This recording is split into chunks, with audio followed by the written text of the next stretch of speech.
Welcome everyone to the Wednesday night live show. Amanda will be joining us here shortly. She's having some technical issues. If you don't know who Amanda Wheeler is the president of AVM, American Vapor Manufacturer, co-owner at J-Vapes, president of the Rocky Mountain Smoke Free Alliance, and the executive director of the Arizona Smoke Free Business. She is one busy woman, man. She is one, and she's I been think very Allison busy. has more titles. Yeah, Allie's got her beat, I think, by one more title. It's not a competition. No, there's enough for all the women to be involved. I love it. Yes. I am happy to see more women involved in our industry and be involved at the higher levels. And I think it's important that you guys are there representing the women of the world. Women do smoke. Why do you think people don't picture more women smoking? Because I everywhere I go, it seems like, and that comes up, well, it's men. And I go, no, man, I've seen a lot of women smoke. It used to be fashionable. Like it used to be. Well, I think like the 30s and the 40s, I think it was a big thing. And then it kind of faded out when I think women were kind of hiding it. You know, what's that term? Closet smoker. Closet smoker. And even my ex-wife was a closet smoker, and she was so afraid of my mother finding out, her mother finding out in the family, and she would still somehow, some way, still smoke about a pack and a half a day. So and most of it in the car by herself, probably. In the car by herself. And, you know, she and the thing is she knew, you know, made it. You guys had it made because you guys can just slap on that cologne or perfume and just smell great, and nobody would ever assume that you were a smoker. You guys had it. You had a system. It was really weird how I just find it weird that people don't realize how many women do actually smoke, and it's just kind of weird that it never comes up in conversation. Amanda, welcome. Hi, sorry about that, guys. Just leave it to me to have technical difficulties. My worst nightmare. I don't do tech well. I know. We figured you knew what you were doing because you were on the show before, so we figured you'd get it figured out. Yeah, you know, it was the old turn it off and turn it back on. It works the magic. So there you go. That was Paul's idea. He's our tech guy. He's good advice. There's always like a 50-50 chance it'll work. Yeah. Restart the printer, unplug the printer, wait 10 seconds. Plug the printer back in, turn it on. Well, we're glad to have you. I know you've been super busy, so we're excited to have you part of the show tonight. And I want to thank Allison for getting you on the show. Yeah, absolutely. Happy to be back. Yeah, and thanks, Allison, for the invite. Of course, anytime. Yes. And we know you've been super busy, not just the last few months, but the last couple of years. You've been a pretty busy person. It's been a busy time, that's for sure. But aren't we all in the advocacy space? Yeah. Well, let's jump in real quick and do our hellos. Timmy, how are you, Tim? I'm good. Pushing through. I don't know. This working from home thing has caused me to start letting my beard grow. But no, I'm joking. I'm a lazy fuck. That's what it is. Wait a minute, though. I got to ask, because I ask everybody that works from home, have you officially started a day in your pajamas? I'm always in like whatever shorts I slept in from the night before. Because I don't have to do like Zoom first thing in the morning or anything like that. And you can fake that really well. You can just stay dressed up here. I always leave a shirt in the room in case a meeting comes up and I got a button down I can throw on real quick. And then you're good. And then the meeting's over and you throw it back on the back of the chair. Go on your way. I like it. Allison, how's your week going? Pretty good. Pretty busy. Getting everything ready for the We Vape, We Vote tour. Everybody's getting really excited. Staff's getting excited. Been trying to reach out to a bunch of people, trying to get more people involved. So we're just really excited about that. I made some gift bags today for the customers. So nice. Just getting ready. Yeah, we're going to talk a little bit about that today as well. And Amanda, how is your week going? Well, much like Allison, I'm spending like 99% of my time on this bus tour because AVM is co-sponsoring the tour, and we're also doing an event at my store on Saturday. So working on the whole tour and our particular stop. It's been stressful. Nice. And it's an exciting kind of stress because it's going to be super cool, but it's a lot of, different loose ends to come together all at once. There's a lot of planning. I mean, there's a lot of planning that goes into that and hoping everything works out. It's just like a wedding. You just hope everything just works out. You know what I mean? Right. And there will be a point in time during it you'll get to sit back and just go, God, everything worked. Thank God, and move forward. And hopefully it does. Everything goes smoothly. And our man in Australia, our international vape correspondent in Australia, Paul, how's your week going? So far so good, actually. Yeah. Slowing down, and got an invitation for something, the Asian Harm Reduction Forum. Nice. So we'll talk about that. You're taking me, right? No, I'm not taking anyone. I speak Mandarin. Oh, wow. Prove it. Wrong country. Oh, wrong country. Do you speak Filipino? I speak Filipino too. Yeah. It's kind of like like Spanish. It's kind of like Spanish. So. Oh, okay. Okay. So the extent of his Filipino is, I like the Philippines. I like noodles. That's his Filipino right there. Noodles. Rice. Oh, well, Tim, real quick, say hello to everybody out there for us. Yeah, hold on. I'm an old man. I gotta put my glasses back. Put your cheaters on. Put your cheaters on. Second. All right. Hey, everybody. Welcome to this week's episode of the Wednesday Night Live Show. Let's go through the roster, starting from the bottom and working our way north. We got Curtis Clemens in the house, as always. Good to see you, Curtis. Michael Redfern, always wonderful to see you. Prof. Millicky. See, you guys got to read these closely because you could have said Prof. Milk, but it's Millicky. There's the Troll Lab Works again. Liana, good to see you. How are you? Colin, I'm gonna get carpal tunnel here before too long. Stu Rep, good to see you. How are you? Daryl, glad to see that you got through to the doctor, got your COPD checked out. I hope you're getting. I hope it's improving. Stick with the vaping. Who else? Mallory Gates. I know Mallory's in here because she was at the way TP job. And Pam Spraggins. I don't know. My mom was a teacher for 40 years. I'm sorry, I'm stuck on vowels. Who else? I think that's it. We got everybody. So welcome to the show. Yeah. Good job. Thank you, Tim. Let me get rid of the clapper. Mm-hmm. Clap on, clap off. All right. Well, let's get right into it. I know we have Amanda for about an hour, guys. So if you have some questions as well for Amanda, we just put them in the comments there, and one of us will see them. So, but before we get into it, you mentioned Michael Redfern was in the audience. I want to give a shout out to one of his tweets that I think was my favorite tweet of the week.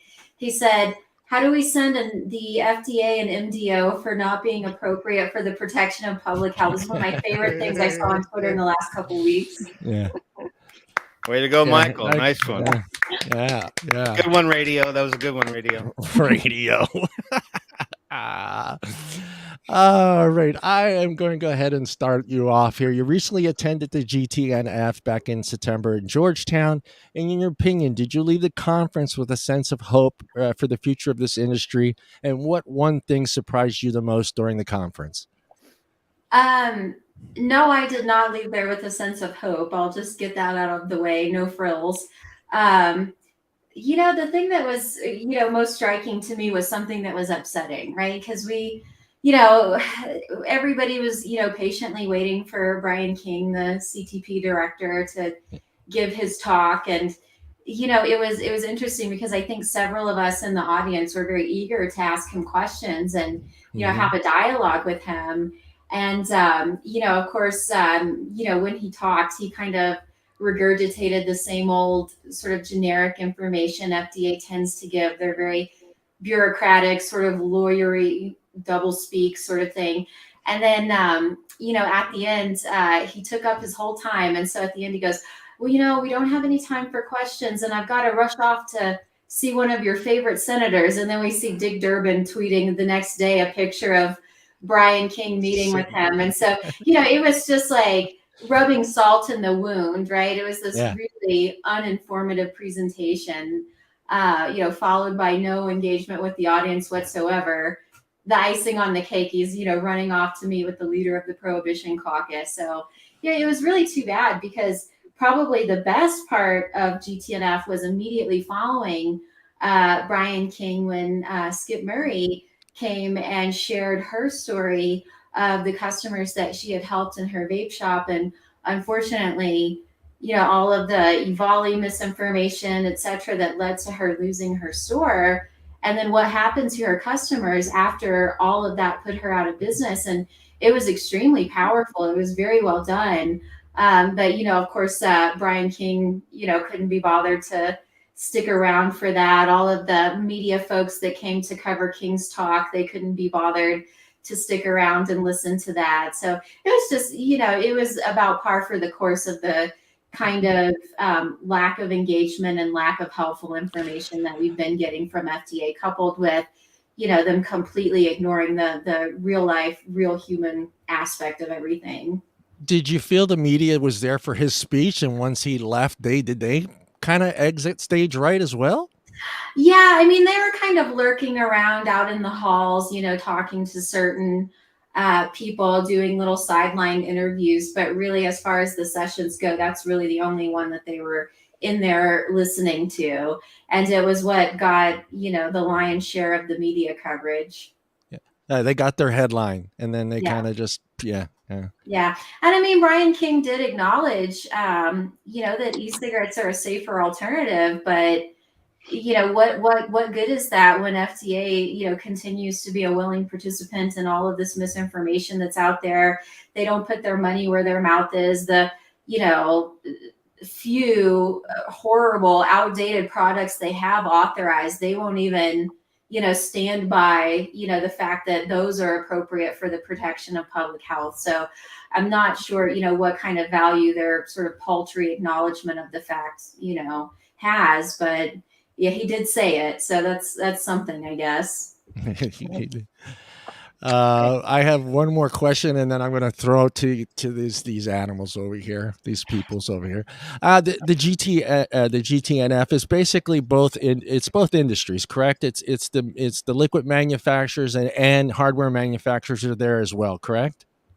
It's a big swath of the industry. It's focused on all things tobacco and nicotine. So, I mean, you got think tank people, policy experts, you got consumer advocates, you got any kind of business you can think of. So it's a wide selection of different stakeholders in the industry. Okay, so I wanted the people to understand that it was just it's a group of everyone that's involved with it. It can even be pharmaceutical companies that are involved with using nicotine as well in their products. Correct? It's everyone. Yeah, it's everyone. I mean, you see people from Juul, you see people from some of the bigger Chinese companies. I mean, of course, Greg Conley and myself, we were there representing AVM and the small manufacturers. So you get a little bit of everybody at those kinds of events. And one of the things I feel is important in the industry to move forward is the cooperation between liquid manufacturers and hardware manufacturers. Did you get a sense that these two were on the same page during the conference? I never get a sense that those two are on the same page.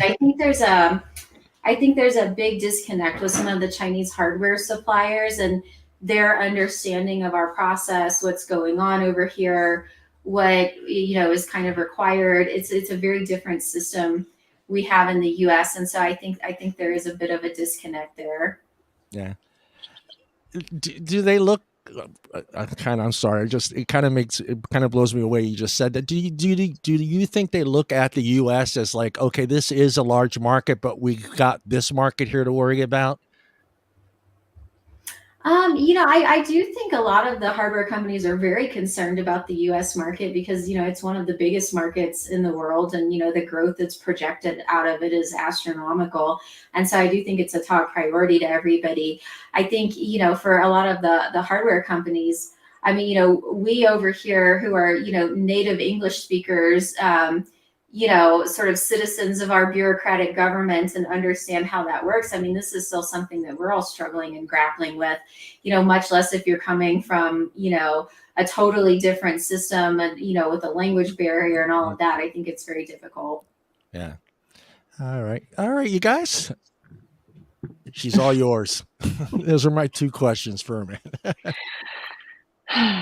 I mean, I watched the videos, a lot of the videos, today, actually yesterday and today, and I watched the Brian King, you know, what he said, and he just seemed very, like, cocky kind of to me, and, like, not like, just, like, whatever, like he was just reading from a script, and he just kept like, "Oh, this is very important to us, and this is very important to us," but you're not, like, you're saying all of these things, but you're not, you know, it was almost like it was a joke to him is how I felt. Like he really wasn't taking the whole thing seriously. And then that little comment that he ended with kind of reaffirmed that for me. Like he doesn't give a shit at all. Not that I thought he did, but just how he was, it just seems so offensive.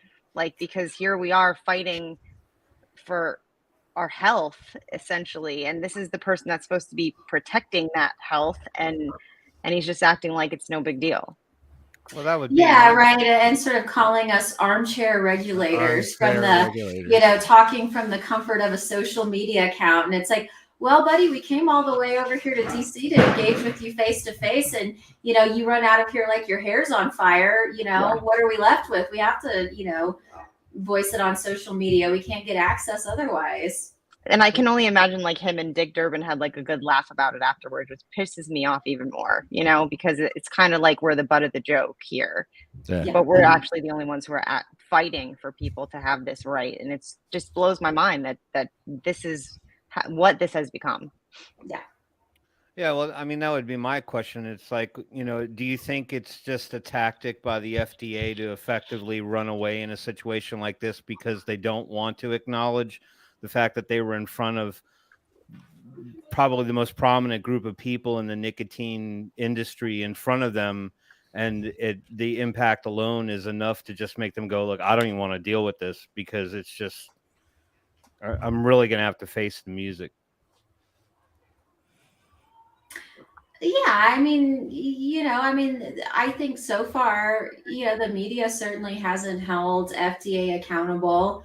Elected officials certainly haven't held FDA accountable. You know, the only, you know, serious attempts that have, you know, existed to hold them accountable are A, you know, the vape advocates, and, you know, B, all of these companies that are really bravely taking them on in litigation. But you know, there is no accountability coming from FDA right now. They're making this up as they go.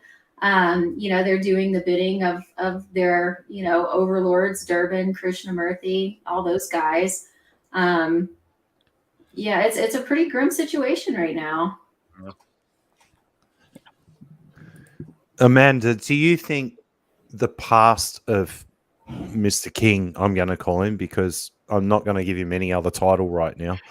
Do you think his past is going to come back and haunt him now that he has this position within the FDA?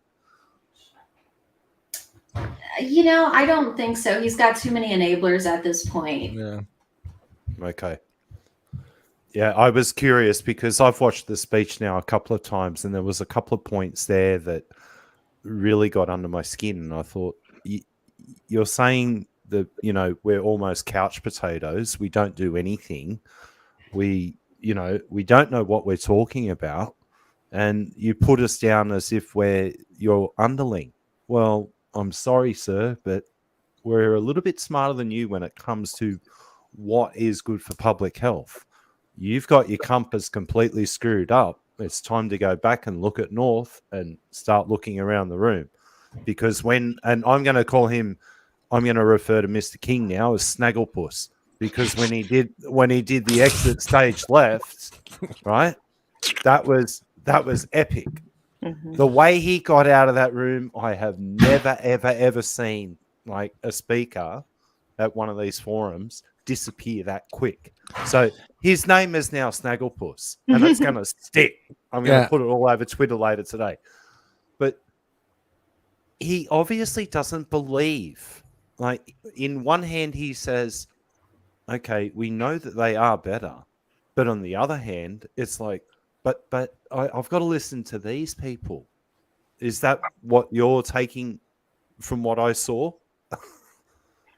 Well, you know, I mean, it was funny. He made that exit. And I mean, I was like, in the second row right in front of him. So I was like literally 10 feet away from this hasty exit, right? And it was funny because you saw a few people. You should have jumped them. Should have jumped them. It was almost like he had bodyguards or something. Like there was like this calculated effort to like whisk him away, right?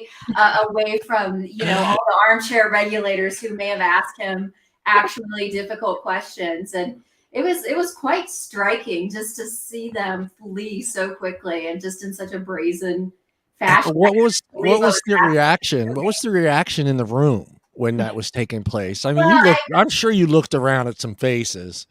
I mean, I think there was definitely a sense of, you know, what a weasel, you know, that kind of, everyone's just kind of like, yeah, no, I don't think anyone was surprised, but I do think everyone sort of universally saw that for what it was. Did anybody just try to throw out a question as he was walking away? I mean that's common. That's common. I mean, they do that to the president even when he's trying to walk out the door.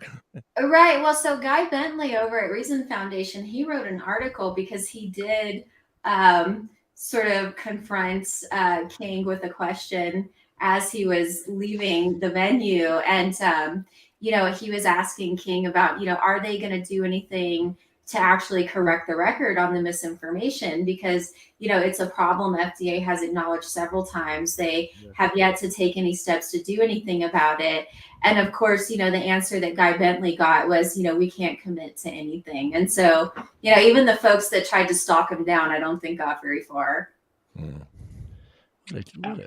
That's the sense I get. It's like he knows he's going to get some really good. He's not going to get softball questions. He's going to get hard questions, and I just don't think he has answers. So it was easier just to leave than to have to really kind of get stuck with his tongue tied.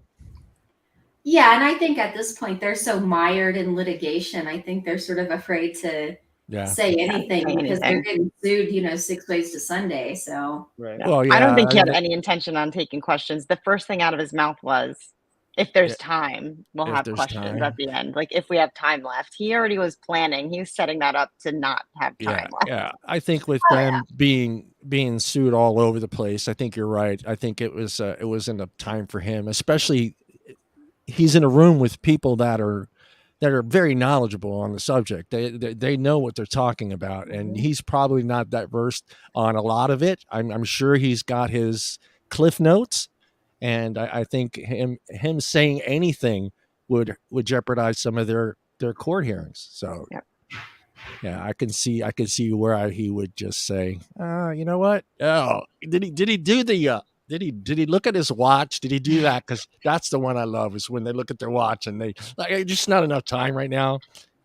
Yeah. I think he might have glanced at it at the presentation. I'm not sure. You know, they have these giant monitors on the floor when you're giving a talk, you're looking forward. They have a giant clock on the floor. So he's probably watching the clock from there, I'm sure. Yeah. He got a text on his Apple Watch from Dick. He's like, oh, gotta go. Yeah, right. Lunch is ready. Lunch is ready. No, margarita hour. Don't worry about lunch. It's margarita hour with Dick Durbin. No, it is Washington, so it's probably whiskey and cigar time. So let's keep that in mind. Yeah, it's whiskey and cigar.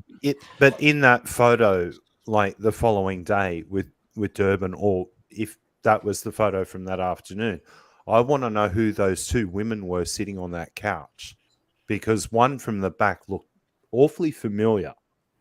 Oh, you can use Google. You can use Google image drop, image drop and pull. No, it's the back of their head. Yeah, it's a shot from the back. But one of those women looked very, very familiar. The haircut stood out to me, and I thought, I think I know who you're talking about. Did you fly in from New York to have a little discussion and a margarita? Because there's something going on here. Or was there cans of wine involved? Because I really want to know who those two women were that were sitting behind him in that photo. Well, now you got me curious. I'm going to look at the photo.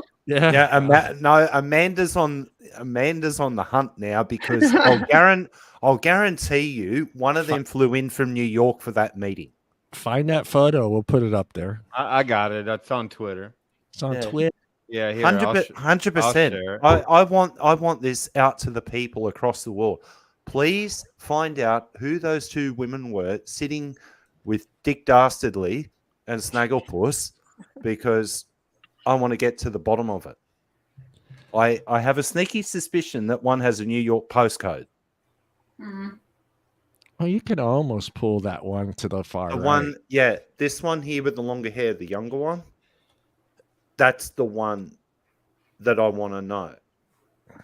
The other woman I've seen in other photos from about 6 to 12 months ago, but this younger one on the side with a piece of paper, that's who I want to know. Who do you think she is? Armchair investigators in the audience. Maybe someone can like enhance what's on that piece of paper. Yeah, I was just thinking the same thing. Sure exactly. Yeah, it's not Allison with her. It's not Allison with her wig on. Curtis, knock it off. Allison with her. It's not a wig; it's a weave. Okay, God. It's a weave, boy. No, I have a sneaky suspicion she is something to do with CTFK, Tobacco Free Kids, or the canned wine drinking community. Yeah. I have that bad feeling. And I was very, very curious because this was directly after the discussion at the GTNF, because he's still wearing the same clothes and he must, must have been within 10 minutes, but poor old Dick Dastardly sitting there. It's like, I'm going to speak to you now. You just did a bad thing. How do I find that picture, Timmy? Just look under Senator Dick Durbin's Twitter. It's right there. It keeps resurfacing because people obviously are talking about it. I mean, the commentary goes on and on and on and on and on. But everyone's been hammering it, but yeah, more la la la. I'm not. There you go, John. To you. Yeah. I put it in the private chat so you can see okay, it. good. Yeah, I'll use my photo editing skills. See if you can figure it out. I'm curious though, because it was very, very interesting. The facial expression on Durbin was like, you just did a bad thing, and now I'm going to talk to you like dad, and you're going to listen. I'm almost seeing the finger pointing starting any second in that shot. Yeah. Sorry, that's just me. That's just. I wouldn't be surprised that there's one of them there. Would you guys be surprised that not to have? Well, no, because they always get a seat at the table. They get a seat everywhere. Yeah. Yeah, I mean, Durbin's their man on the inside, right? He's appointed himself, ruler of what goes on at the FDA. I mean, if you saw his floor speech from a couple of weeks ago, I mean, he's basically, issuing commands to the FDA from the floor of the Senate. It's the most corrupt thing, one of the most corrupt things I've ever witnessed. Obviously King is at his beck and call. So I don't think anybody's overly surprised by that. No, I've seen a lot in politics over the last couple of years, and snippets of what I've been sent from the US and the way Durbin was talking and the way he was acting. I thought, who the hell are you? Why are you doing this? Who's pulling your chain? Who has something on you that is going to come out in the public eye if you didn't do something naughty? I don't understand anymore. I mean, how do you even get that job in the first place? Well, I mean, isn't it just that I mean, somebody's got to be the savior, the red herring in the room, right? I mean, if somebody's got to stand up for the supposed concern that's going around, why not, him be the one that spearheads the whole process, But we're seeing quite a big change within the media now, and people from the scientific community actually coming out and speaking the truth, which has been a little different in the last 6 months or so. There is a paradigm shift, but I think it's a little bit too late. What do you think, Amanda? Yeah, I mean, it's happening very slowly. I mean, look at what's coming out of FDA right now. They're openly bragging about the fact that they're denying 99% of the products that they get. They tout that as if it's some kind of accomplishment to be proud of. They feel no hesitation about those denials. They feel no hesitation about their draconian enforcement. I mean, they're sicking the entire weight of the United States Department of Justice on these tiny, tiny, tiny single location, mom and pop vape shop businesses. I mean, talk about a David and Goliath fight. That's absurd. They're using, all of the resources of the government to squash people. And, I mean, to me, sometimes I look at it too much from a business owner perspective, because we've helped all of these companies, submit applications and whatnot. But at the end of the day, you really have to think about the customers, right? That have been going to these businesses for, 6, 7, 8 years to stay smoke free. And all of a sudden, out of nowhere, those people are forced to shut down overnight. Otherwise, they face, being sued by the Department of Justice. They're talking about $9,000 a day in penalties, twice the retail value of the products, having to destroy all the products in your possession under FDA supervision in the manner that FDA dictates, at the expense of this tiny business, the tiny business that's no longer allowed to operate, having to pay for future monitoring of their, now destroyed business. I mean, it's absolutely outrageous what they're doing to people. And, it's unchecked at this point. You've got the Reagan-Udall Foundation inquiry coming up. That's just going to be a rubber stamp to say, hey, throw more money at them, and then they'll be able to do a better job. They're going to go through a whole dog and pony show just to recommend increased funding. There's no oversight coming from Congress at all. The media is out to lunch. So, they're out of control, and they're openly bragging about it.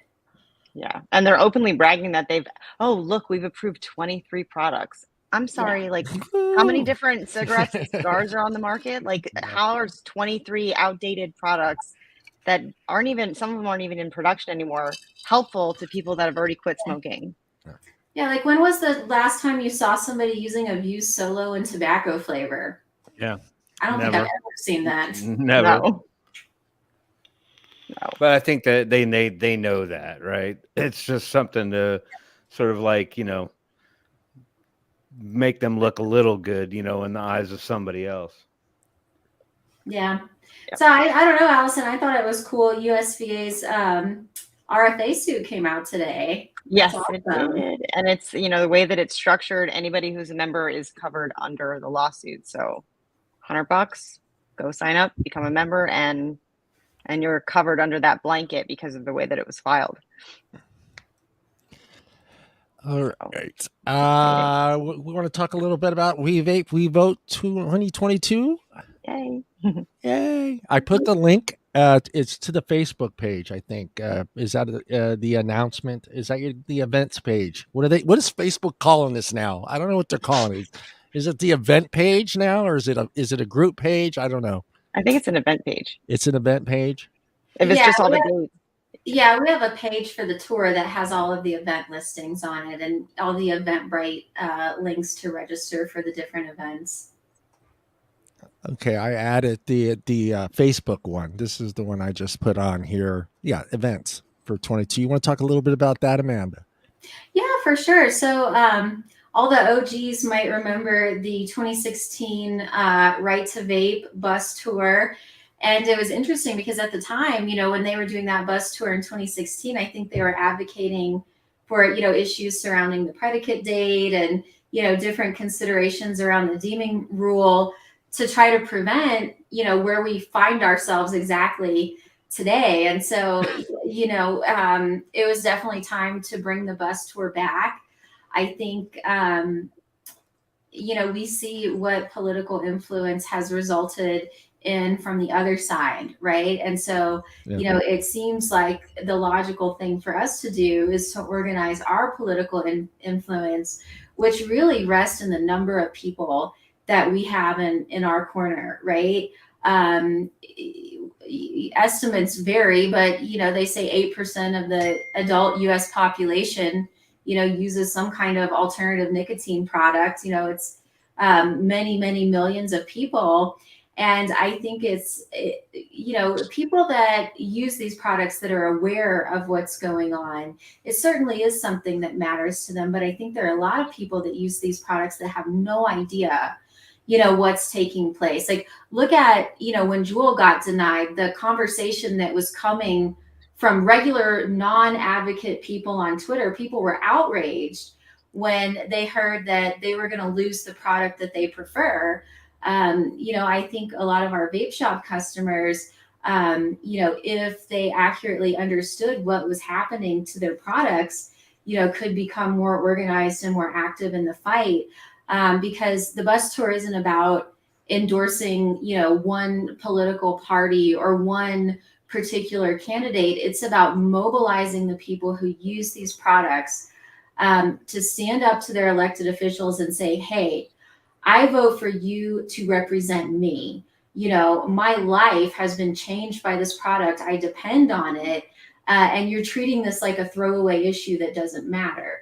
Right. And so it's really giving those people a voice to let their elected officials know that it's very important to them. It's something that they really need to take seriously because, people are being driven back to smoking. They're being driven to the black market. It's creating all kinds of, side problems and vapors are not being represented right now at all. So, we're partnering with CASA, Americans for Tax Reform. We've got stops, from one half of the country to the other and make a big loop starting out west, heading up north, going back east and, down the East Coast and through the South. It's really exciting. So we've got some great vape shops on the tour. We've got some great speakers lined up for the tour, some really cool events. And so I hope if you live, in a state that's having one of these events, drive over and take the time to show up and participate in it. And, let's show people that we are truly an organized movement who is here to hold our elected officials accountable. Is there a list up already for the stops and who will be attending those stops as far as speakers or other manufacturers or companies that will be at each individual stop? I don't know if we have all of the speakers listed for each stop. All of the stops are on wevapewevote.org. Okay. There are going to be various speakers at each stop. I'm doing the first and the third week of the tour. Various people are covering different legs of it. So we'll have some really solid speakers at each one. We're working to get some elected officials out to participate in some of the events, as well as the local state group advocates, shop owners. So a wide variety of different folks on the tour. Yeah, I'll put the link to the website on there too, guys. Actually, I could open it up. How's that? Let me do that. They changed the wording here.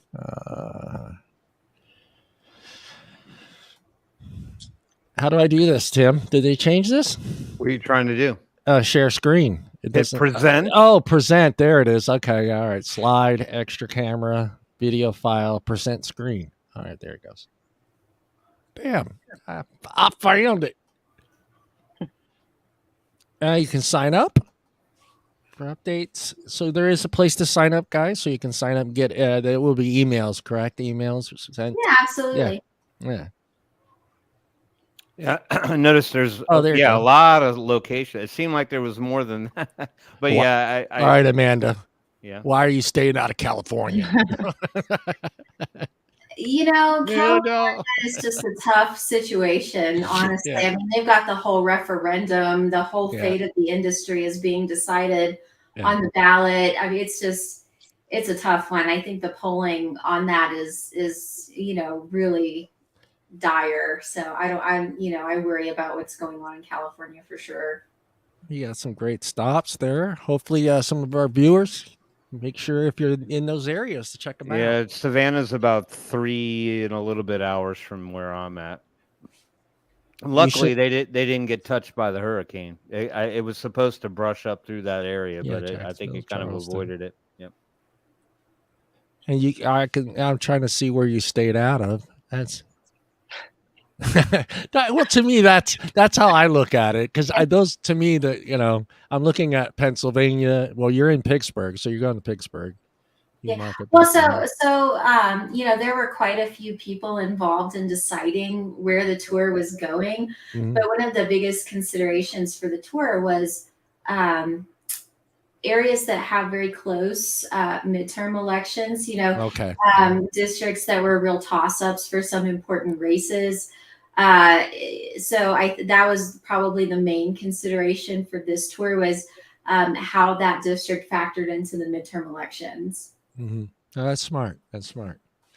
Yeah, and it's interesting. The Colorado stop there in Thornton, that congressional district, Colorado's 8th district, it's a new district.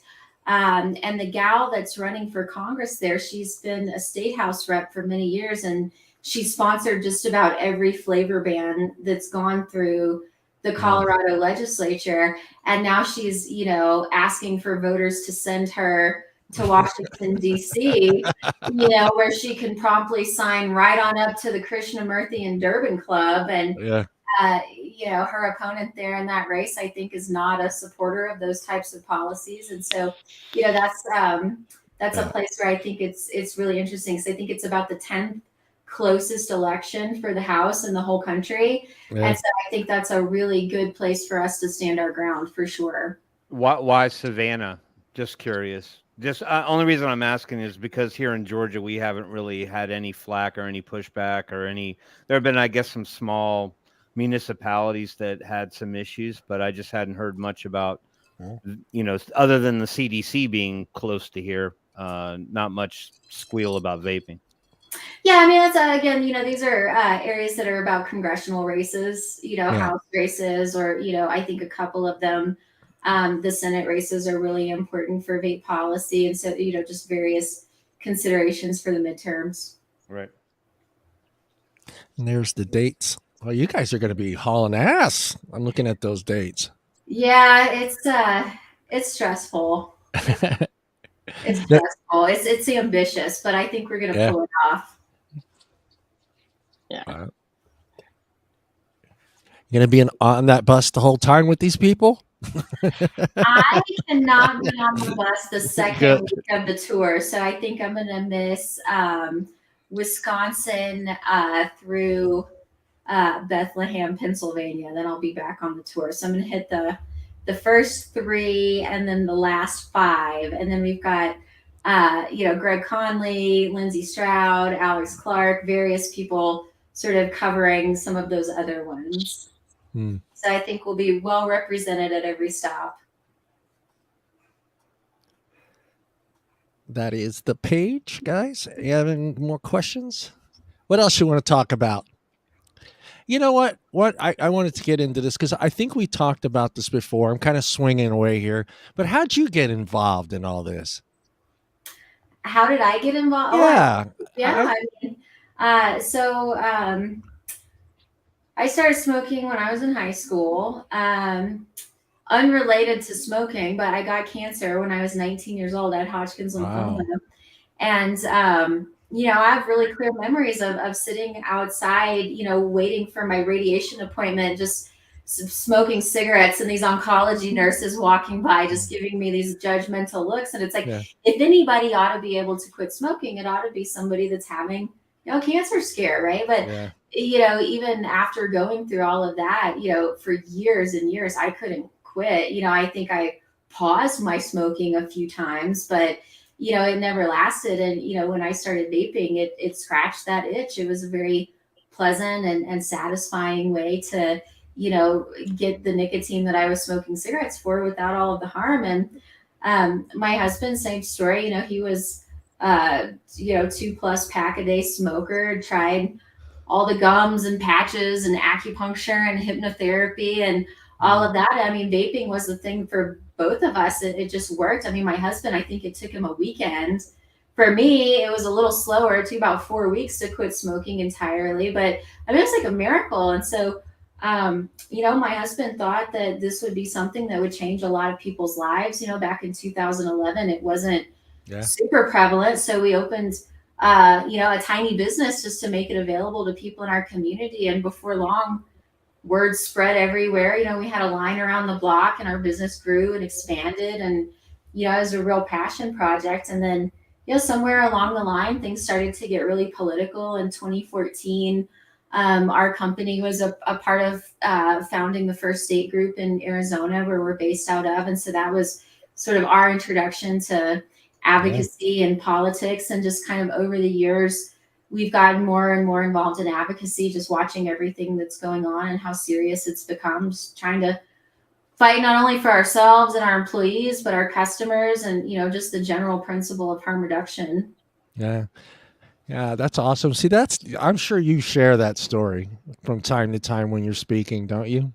Yeah. I like to talk about it because, you know, I want to put that human face on what it is, you know, because we've all got a story about why we care so much about this. Yeah. Because you kind of fall into that category that everyone always says, well, you're an owner.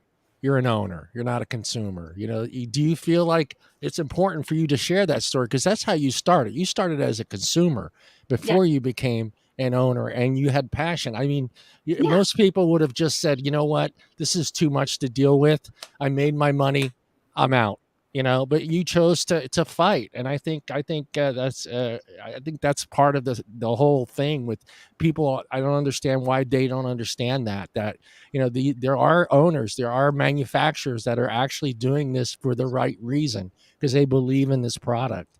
And unfortunately, because they are owners and manufacturers, they can't share that story. They're not allowed to share that story because it comes off as they're just in it for the profits. They're not in it for the consumer. They're not in it for the health benefits.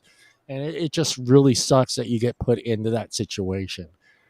Yeah, you know, I mean, it does. You know, we get called big vape, you know, with this implication that we're as bad as big tobacco. And I mean, I'm a tiny business. I mean, you know, we have 40 employees. You know, it's not that tiny, but in the grand scale of things, I mean, it's a very, you know, small, locally based business. And I mean, it's one of those things where when you own a small business, sometimes it's great, and sometimes, you know, you're staying up at night wondering how you're going to make payroll the next week, pulling money out of your own savings just to make sure your employees get paid. I mean, that was the situation in 2019 with Avali.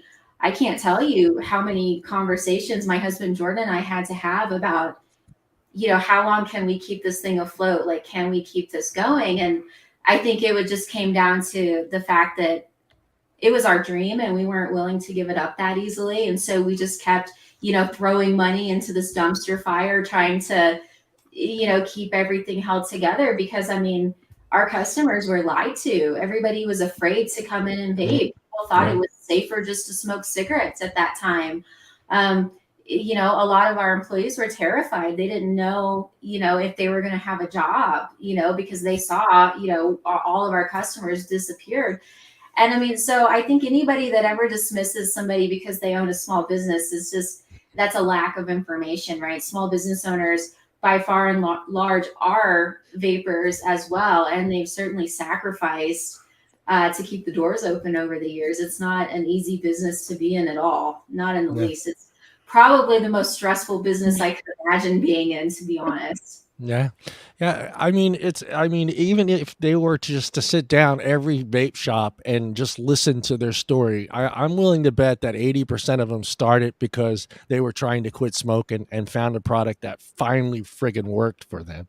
And I'm, you know, with any business, there are those that had seen big dollars and jumped in at the right time. And probably most of those have probably said, this isn't a fight I want to be involved in. And either sold to, you know, let's be honest, big tobacco bought a lot of stuff, but, you know, and kind of took their money and ran. But I hate the fact that people like you that have, you know, found something that saved their lives and that has made a difference. And now that you have your own shop, you're not allowed to share that experience with others. You know, it's just ridiculous to me. Yeah, it's crazy. You know, I could never stand in my business and talk to a customer across the counter about, you know, that story that I just shared with you guys. I mean, I'm happy to be involved in advocacy because, you know, I can talk about this, you know, in advocacy venues. You know, I can certainly give testimony on it, to elected officials. I share this story very openly, in media op-eds, that sort of thing. But as far as being able to stand in my business and give honest information to my customers, it's against the law. It's Your hands are tied. Your hands are tied. It's ridiculous. Yeah. Yeah. It is No, ridiculous. but hats off to you, Amanda, and your husband Jordan, because you guys have been in the trenches for many, many moons now. Many, many moons. And on occasion, your husband's reached out to me for help when there's things happening in the background in the US. And we've dug in like from all over the world. You put the word out, the vape family comes together, and we will throw anything at it to get the job done. And honestly, I think that's what makes it possible for everybody to stay in this is the community, because it's too hard if you're out there trying to do this alone. Well, I still like the comment that someone made a few years ago. The genie is out of the bottle. How the hell are we going to stuff it back in? Guess what? It ain't ever going to go back in the bottle, people. Yeah. It's out. The truth is there. Let's just get through all the bullshit, bring the truth to the surface. It's like when you're making cheese, when you're separating the cream from the milk. Simple as that. Well, all right. Wait. When you're separating, right? I'm Italian. You said cheese, so man, knock it off. But I think that finally we're starting to see glimmers of hope and a little bit of light. As long as the regulations in different countries actually get on the same page together, I think there will be hope. Sure, there might be restrictions. Sure, there might be limitations, but the product ain't going anywhere. I cannot see it. There will be innovation, and I watched the innovators panel at the GT, and I thought, wow, okay, so they are going forward with this new technology that I was reading about, and I was very skeptical, but now they've got it to a point where it is a viable product. I'm glad that people are still moving forward, and there are people in the background still willing to risk everything. Hats off to Inikin, hats off to Aspire, hats off to, well, there is another company that I won't mention right now, but they're working on something. Hats off to... No, I can't. I can't actually. Hats off to Small. Hats off to Feelum. Hats off to even the development of new wire technology and new coil technology that I thought was just pie in the sky 18 months ago, but now they've actually got there. And also liquid development, nicotine development, salt development. It's all there. It's there ready for the taking. Mm-hmm. You got to dig your feet in, dig your heels in, and get to the bottom of it and bring it to the surface. Keep bringing it to the surface and keep putting things in front of the FDA and all the regulatory bodies around the world, and they will get the picture that we're not going anywhere. We've got a lot of money now in the background and in our war chests that we can keep going, keep innovating, keep creating. We can keep doing the science because we're doing the science better than you guys right now, and we're proving that point openly. Yeah, we need to keep pushing them and backing them up against the corner, and that's the only way we're going to win. As far as the We Vape, We Vote tour, what kind of media do you expect to be at these events? So are you working on trying to get some of the local media to be there and try to get some attention?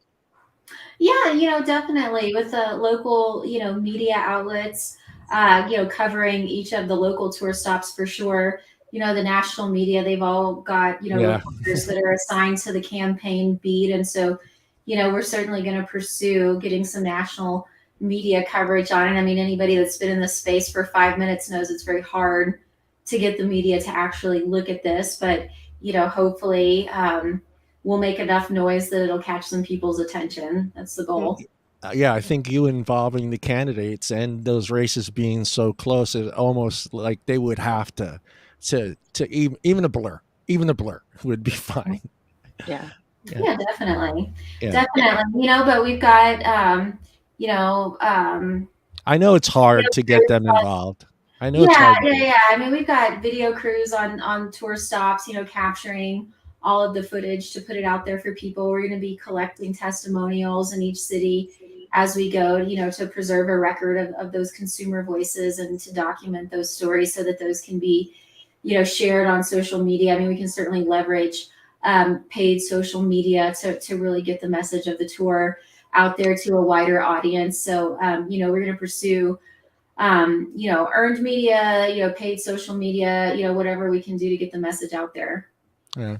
As I'm wondering if you guys were actually even trying to, I don't know, approach some of these, not bloggers, but,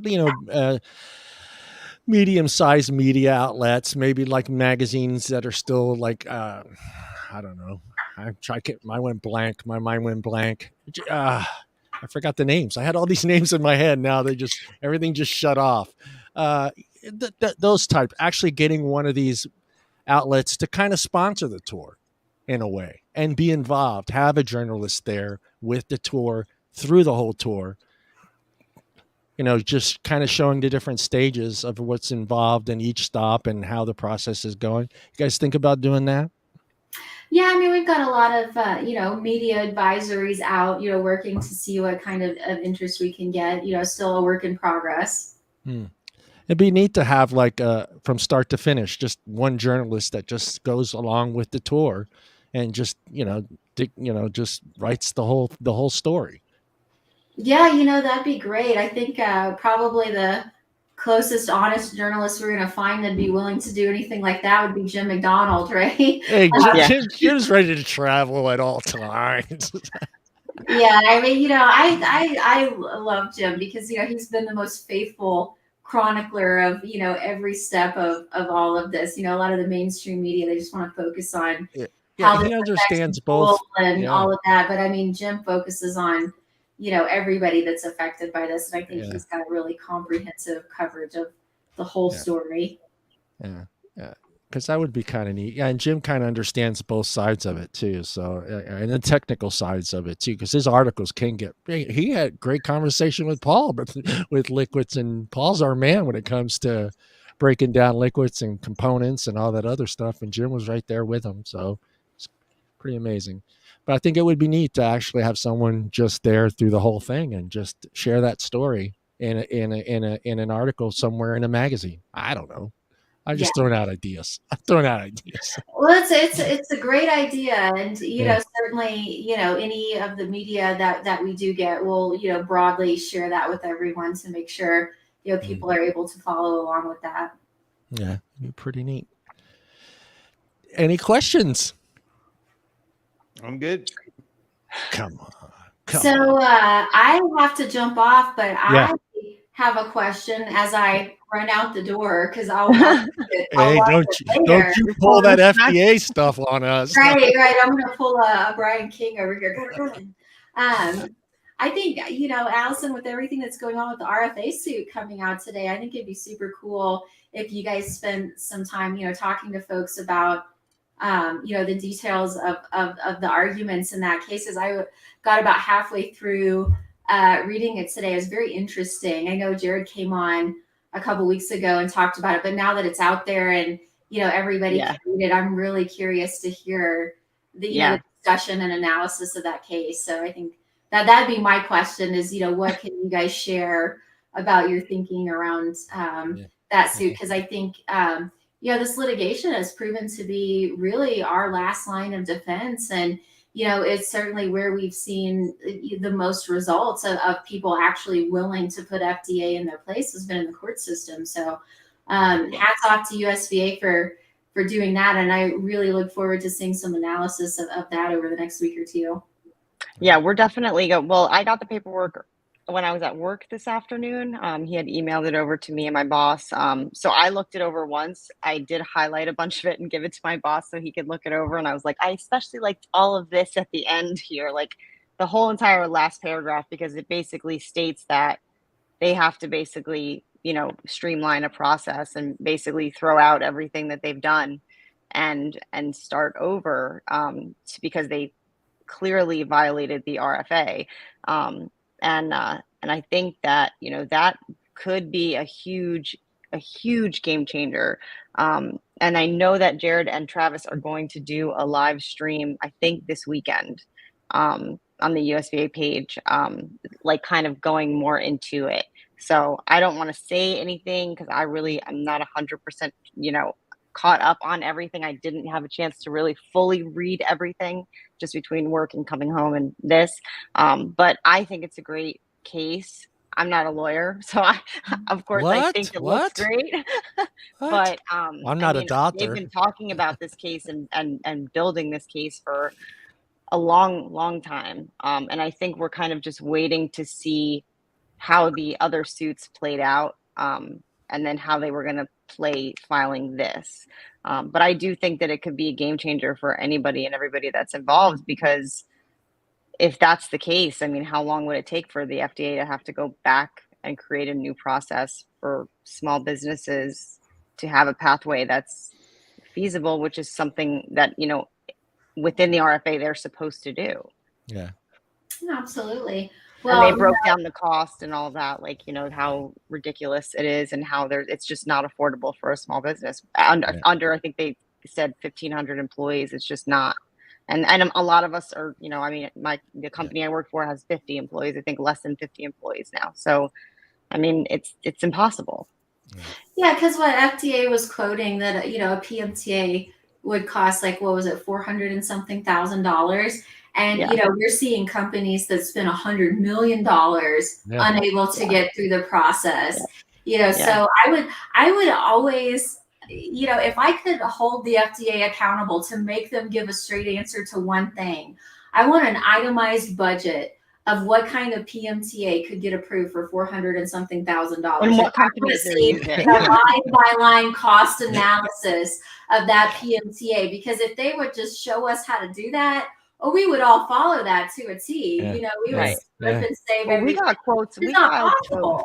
The small amount of liquids that we finally decided to file for were just the most popular ones that we sell. And we did eliminate a lot of the flavors, unfortunately, just trying to figure out how we were going to get through the full PMTA process. And I mean, I got quotes, $3 million for 15 flavors. I mean, yeah. Wow. How do you do that for 15 flavors? And that's with bridging with all the different nicotine levels. That's, which is supposed to save you money. So it's just, to me, I don't understand how they expect for us to do this, and not only to do it, even if we could, but there's no guarantee that we're going to make it through. So you're just throwing the money away at that point. So there's no set pathway. And with the way the statute is, it's open to interpretation. They can literally do anything and they can justify it because it's so just so vague. Yeah.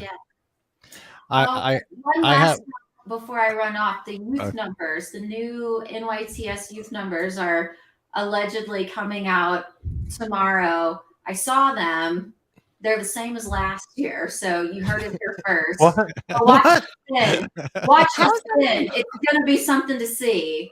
Youth use went down like 62% over the last 2 years. Stayed static with last year, so we're still at like a 62% reduction from a few years ago. But the spin is going to be incredible. So that'll be probably the talk of vape Twitter for the armchair regulators over the next few days. But thanks for having me on. You guys have a good night. Thanks, Amanda. I have one more thing to throw at you, and it's an idea for the We Vape, We Vote. I hope you guys are considering making a TikTok account for that. I mean, I'm not kidding. I would use every social media outlet that I could possibly use. And TikTok is huge right now. And I think you would draw in an audience if you actually had a TikTok account dedicated to the We Vape, We Vote and show part of the tour on there. I think you'd be surprised that by. is such an excellent idea for somebody who's not me. That makes me so That's not me. excited. You have young people there. Anytime we do anything, you know, where there's like a I'm younger not saying audience that we get accused of I'm not awkward. saying, Amanda, you get up there and do the dances, but you know, go live. You can go live during the event and broadcast it on TikTok. I think that's where the eyes are right now. So It's got to be age restricted content, and it you is have no to age make restricted that content. disclaimer before you say a word. That's the whole thing. Yeah, I don't know. Talk to Matt. Matt's has been pretty successful on TikTok, and so has Green Green. So I think their eyes are switching away from YouTube and moving on to TikTok and to Twitter. And I think it wouldn't be a bad idea to have an audience there on that platform. Well, it's an interesting idea. I'll think about the feasibility of it. Yeah. Such a fine line there. Night, guys. Yeah. Bye, Amanda. All right. Thank you again, Amanda. We'll see you soon. Thank you. See you guys. And then there was 4. That's 4. I almost want to sing the. She really is great. Want to sing the Gilligan Island song.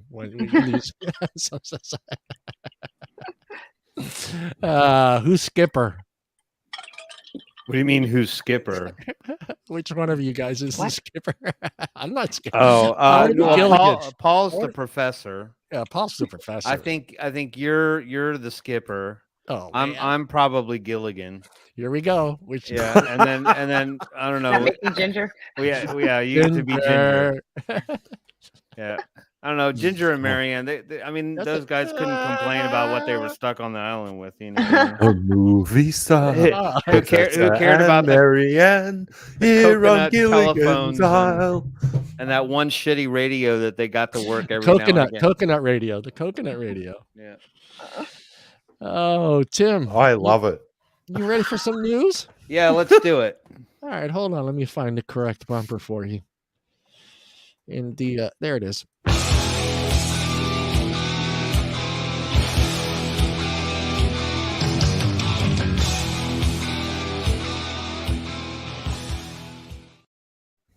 I am tapping away with a paper towel right now because I don't have much else to tap with.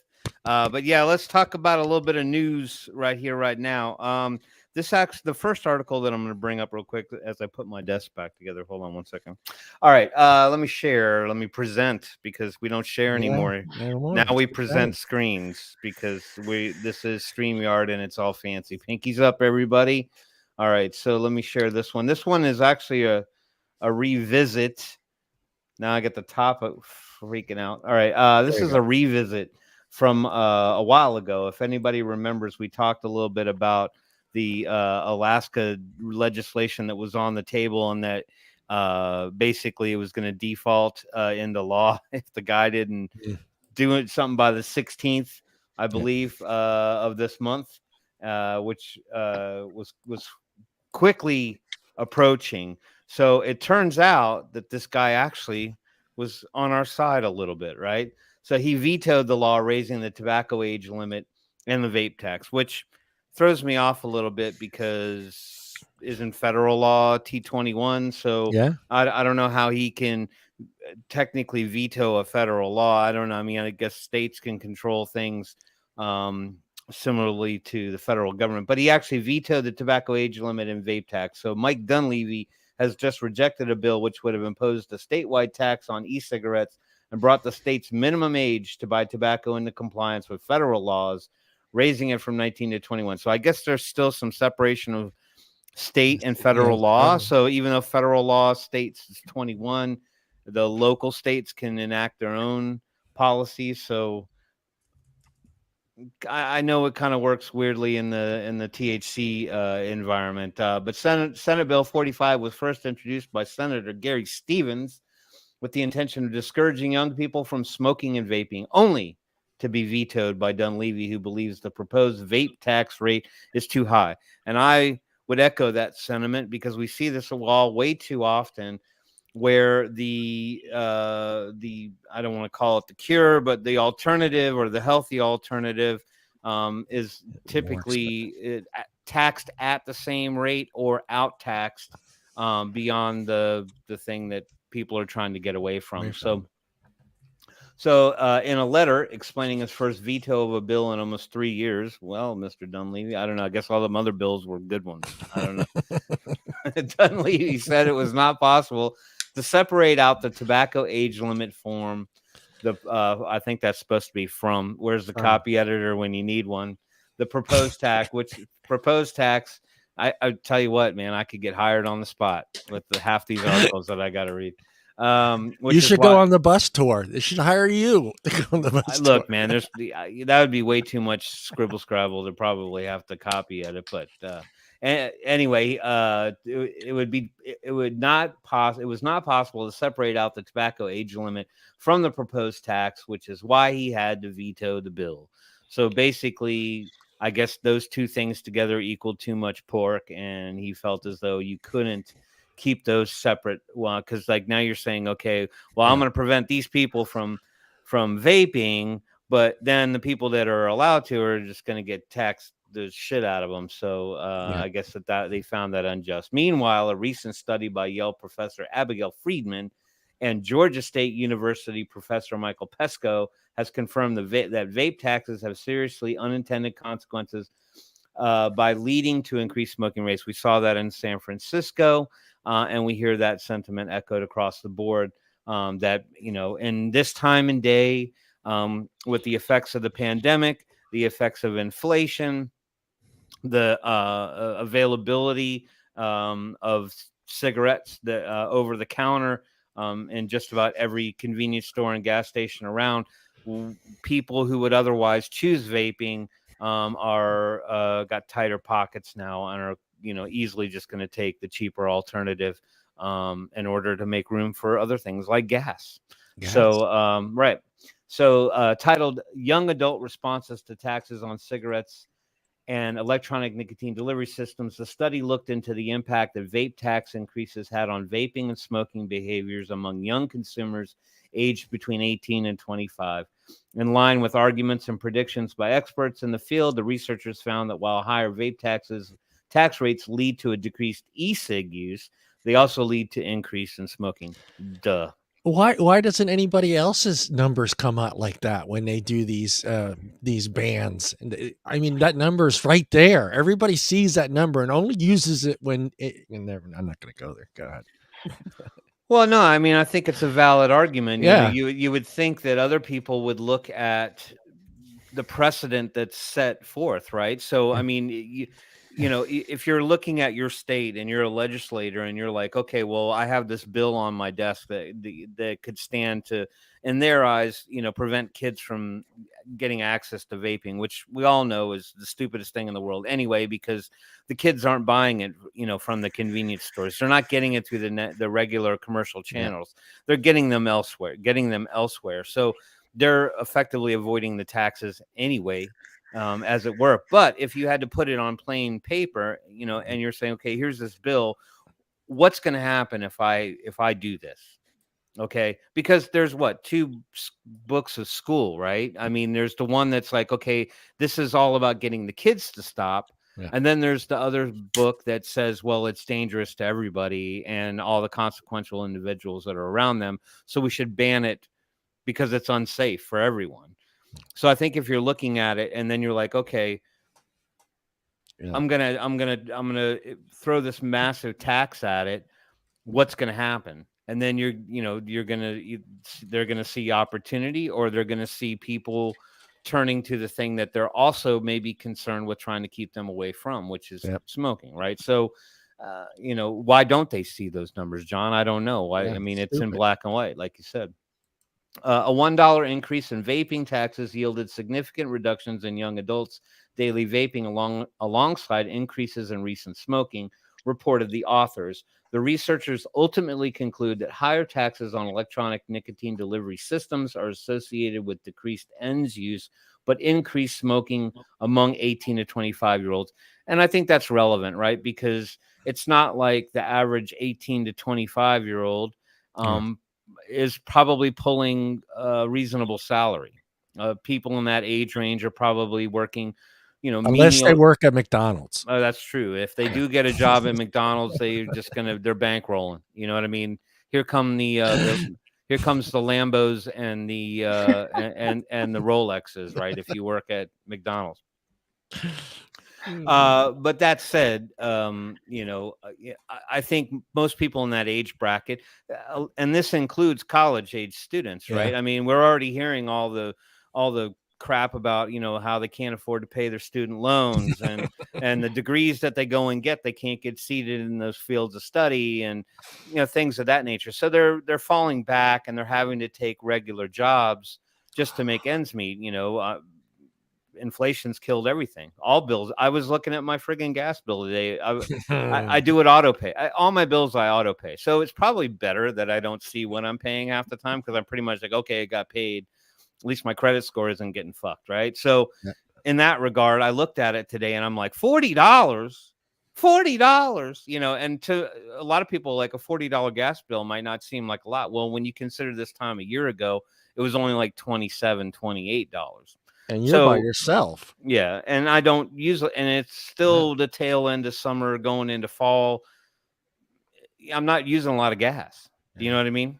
So to see it spike. So I look back a few, and it's been consistent for the last handful of months. So I don't think kids in this age bracket, they're going to have choices, right? They're young. They want to go out and party and do that. They can't run out and buy the Jewel pods, and they can't afford the more expensive e-liquids. So they're going to just buy smokes because it's wicked cheaper, right?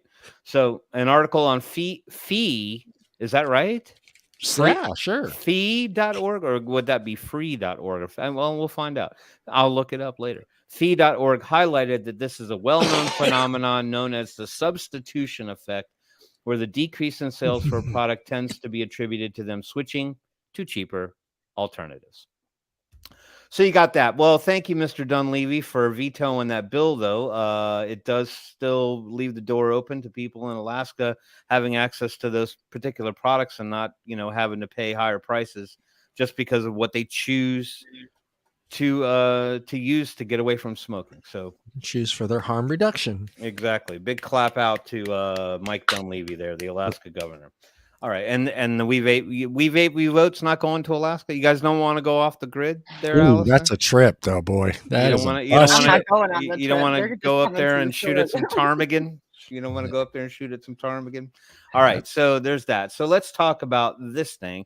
This one kind of veers off of the vaping spectrum, but we were talking earlier about all these people coming together, and Paul was lauding a lot of the innovation that's coming around. So there's this, right? So let's talk about this, right? Let's do it.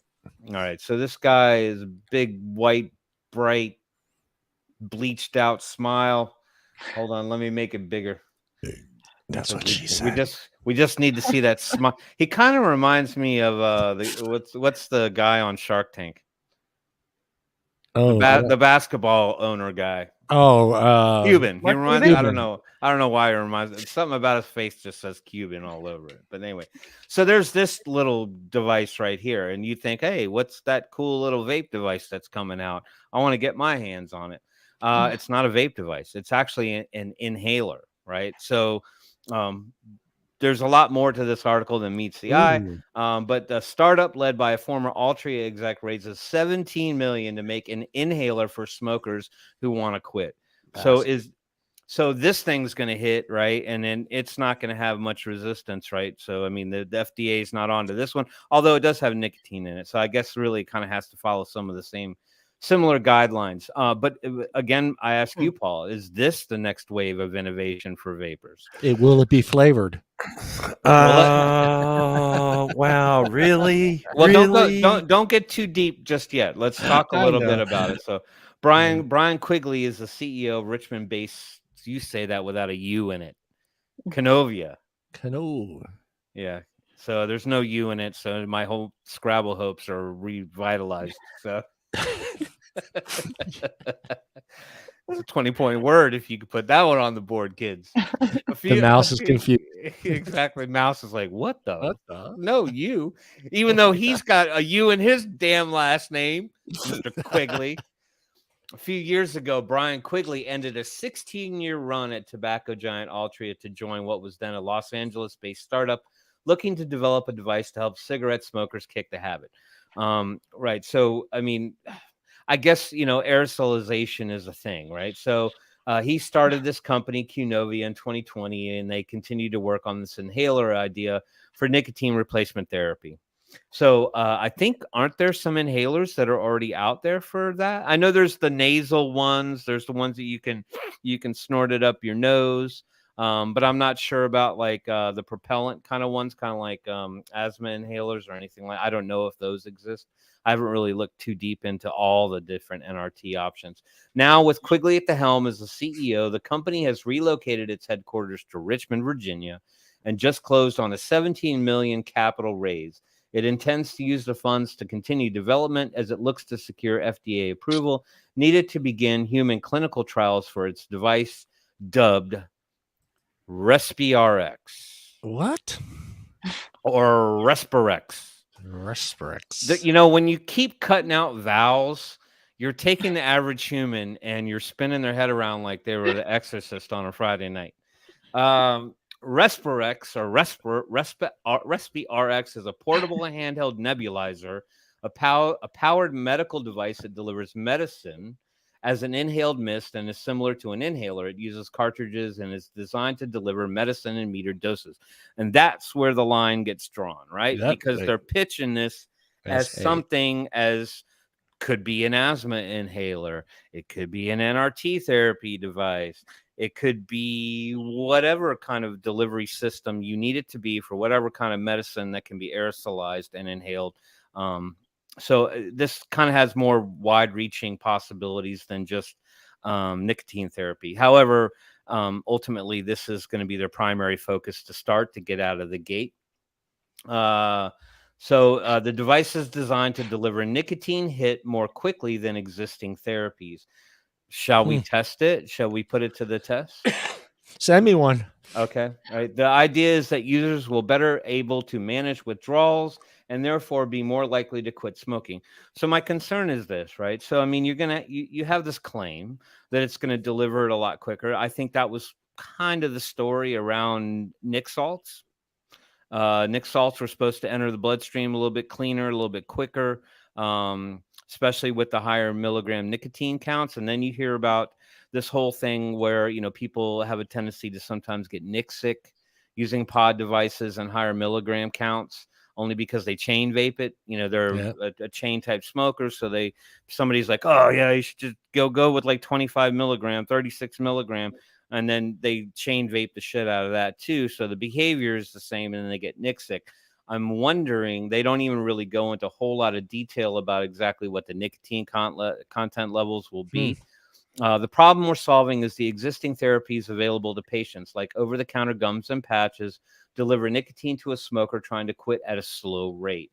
Quigley said they aren't getting enough nicotine into their systems and they withdraw and give up. We can deliver less nicotine than a cigarette, but can deliver more rapidly when needed. So that's another bullet claim, right? So they're saying, okay, we're going to do it with 18 or 12 or 6 for that matter. And then we're going to, get it into your lungs quickly because it's going right directly into your lungs through an aerosol with inhalation, which I don't see that being too far off from vaping. Yeah. I mean, that's effectively the same application through and through, right? I mean, so whatever on that. So, this could be seen as just another vaping device. Go ahead, John. I wonder. I mean, I don't. Where's did they even talk about any vapor coming out? They don't go into the schematic because that's like a big part of it too. I mean, I know a lot of people that needed to see that vapor. That was part of the process of quitting is still being able to see that. It has a lot to do with your hands and what you're doing with your hands with the device, how you and your Nic levels, and all the other rituals that go into smoking. But a lot of people needed to see even a certain amount of vapor to get that feeling that they're satisfied or they've gotten. I agree with you. I totally agree with you that there are some components to vaping that are aesthetical, like vapor release, where people see the cloud come out and then it helps to mimic the action of what they're used to with smoking. Now, what I can already see is vapors lining up at the counters to buy this son of a bitch just because they get stuck on a plane for 4 or 6 hours and they can't smoke, or they're at work and they're at the office and they can't, they're already banned or barred from being vapors at the office in some cases. Yeah. Or, they're not allowed to vape on the business property. And so, they can't get their typical treatment during the day because they're just limited to access to it because of the business rules and policies that are in place. So even though it doesn't really necessarily say like what the residual output is, I'm thinking no vapor at all. Yeah, that's what I'm thinking. I'm seeing a pure inhalation of an aerosolized liquid, nicotine shot straight into your lungs with no output. And they don't go into whether or not there's flavors involved in any of this, because they're going to be up against the same situation with the PMTAs. Now, these guys might have more money in the bank, being former Altria CEOs. I mean, he's going to draw a big salary, so somebody's got to pay for that. He's got to get funding, right? So somebody's got to stand behind him and give him money. They just got $17 million.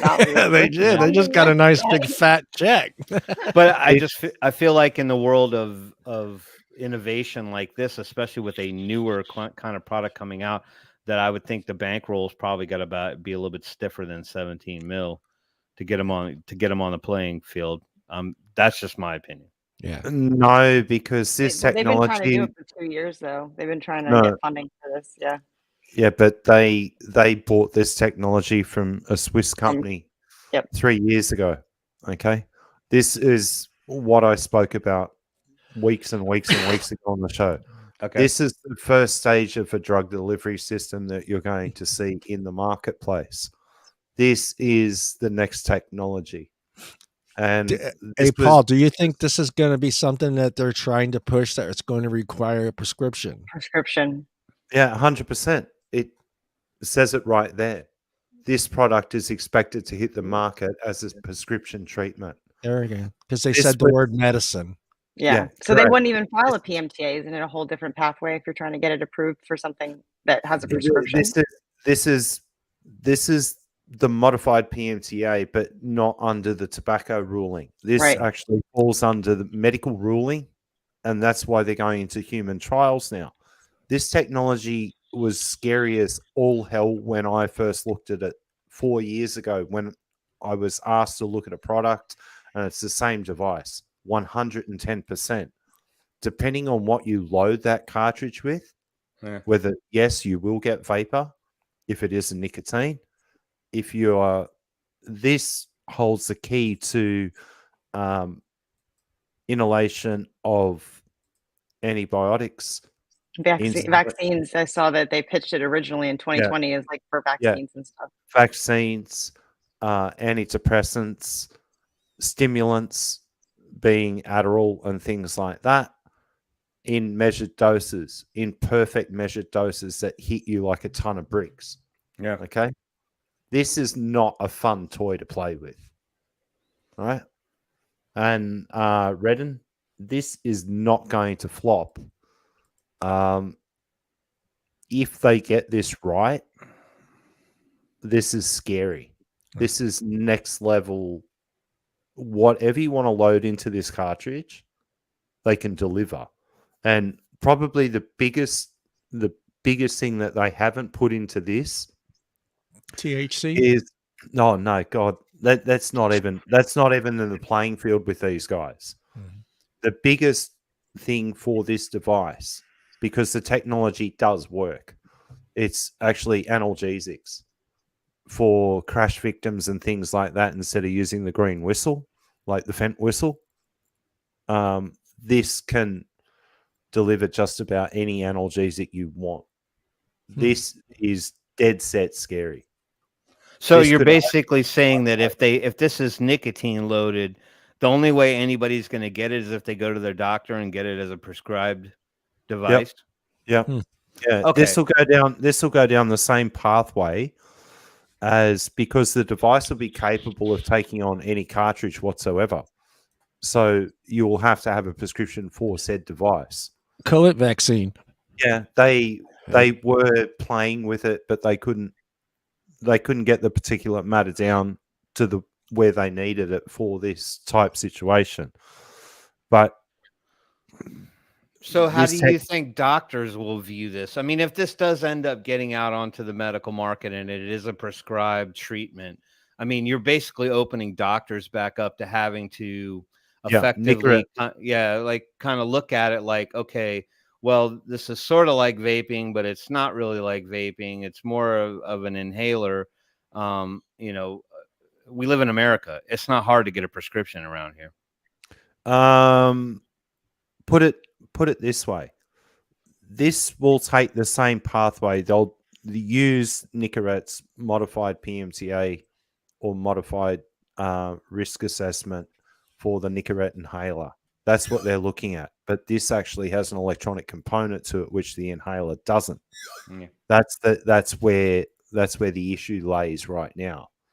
This is dead set scary. And I've been worried about this for 5 years. But 4 years ago when I saw the technology, I went, we got problems. Because if the filling system or the development of the filling system gets into the black market, you could load that cart with anything you wanted. Literally. Yeah, because all you need, once you got the battery. Thanks for coming, because that detects the coil. That's what it's all about. Yeah. And people will easily find a way to, third party modify this. So black market anything. shit. Yeah. I mean, which is, effectively like, how a lot of the bad shit starts. Yeah. You'll just have the fentanyl dealers selling friggin' Well, theoretically you could aerolyze cocaine, meth, fent, oxy, literally any analgesic. Literally. Yeah, because there's some crooked fucking scientist guy out there who's gonna be like, yeah, we can put it in there. Don't worry about it. There's always a Breaking Bad guy somewhere. There's always a Breaking Bad. Put me on the bankroll. I'll figure out how to get whatever you want. Science. I mean, say my name. I mean, I definitely see the massive impact to something like this getting out through the medical market. I mean, it's gonna train wreck a lot of the vaping industry. But they won't worry about the kids because you need a prescription. They will never be worried about the kids. Dude. You know what I'm joking. You know I'm joking. Well, that'll be the tagline, right? Yeah, It'll be like, the only way kids can't get it because they need a prescription. Well, fucking mom can just hustle her ass on down to the doctor, to 4 or 5 different doctors, and and get a prescription around the horn. I mean, oxys don't end up in the hands of everybody just because they come in through the black. I mean, it's black market anyway, but I'm saying it's a lot of it is because people are able to go get these easily handed over prescriptions, and then they just make it out on the street because it's not for them. It's for their bad back. But they don't have a bad back. True. So I mean, I can see the big. So they're saying the 17 million will get them through next year. That's when that 17 mil is going to start to run out. Quigley said the company plans to hire 3 to 5 more employees. Well, there's more money digging into the pot. That will work in areas like engineering and clinical and non-clinical science within the next 12 to 18 months. A portion of the recently raised funds is earmarked for hiring. While Quigley is open to applicants from anywhere, hey, y'all want to get on the send me that link. Board? I'm sure. Look, I'm sure they can't deny you an application. If they want someone to misspell words and pronounce them incorrectly, I'm your guy, right? Exactly. Here. Because you need to divert the traffic. You don't want people to read the truth. We need some misspellings in there to make it look like it's some wonky business. He said, while Quigley is open to applicants from anywhere, he said Richmond area folks are particularly appealing. And they went on to say the reason why they moved to Virginia is a more business-friendly state to be in, and a lot of partners we work with are on the East Coast. Quigley said of the move to Richmond, the company contracts with a Boston manufacturer who makes its device and a firm in Pennsylvania to create the medicine administered through the device. You're close, Tim. You're close. Did I not get that right? Yeah, you're close, Tim. You should apply. To what, Pennsylvania? So where'd you say? I'm down in the Richmond? South, bro. Virginia. You said they're in Virginia, right? Well, this That's company not is close. based in there. Well, you know what? You know what? I'll do some recognizance. My parents live in Henrico, which is right There you next to go. Richmond. So I'll go up there with the guys that I'm there to visit my mom and dad, you know, and Yeah. just reconnect. And then I'll just be peeping Tom over there at what's the name of the damn company? Canovia.